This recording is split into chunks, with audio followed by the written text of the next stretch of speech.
Évidemment, madame, c'est sans aucune surprise que nous n'allons pas voter votre amendement.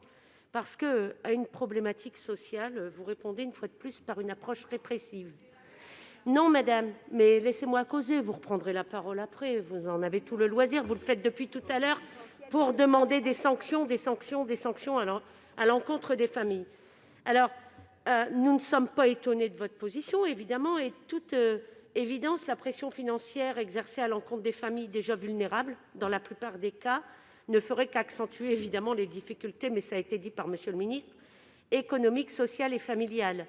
Et je suis moi-même allée visiter, comme plusieurs parlementaires, monsieur le ministre, à la prison de Longnes. 8 enfants de 13 ans sont à la prison de Longnes, donc avec des adultes, une prison d'adultes au premier étage. Et je me suis renseignée sur ces enfants. Qui sont-ils, ces enfants ?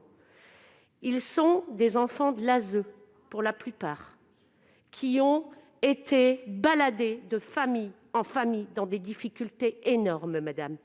Ils sont des enfants qui auraient dû avoir un suivi psychologique parce qu'ils sont souvent atteints psychologiquement.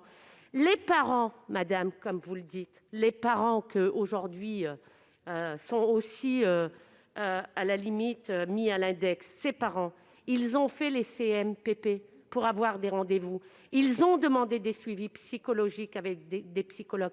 Ils n'en ont pas eu parce qu'il n'y en a pas, madame. Voilà ce qui s'est passé.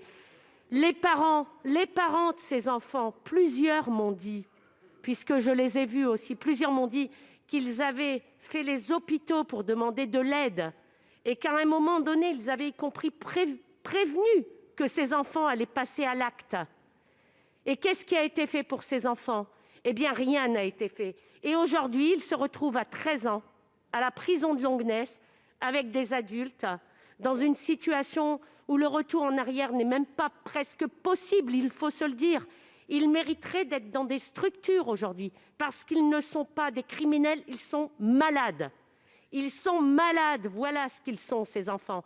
Et les parents, madame, qu'est-ce qu'ils en peuvent, ces parents, d'avoir des enfants qui sont malades ?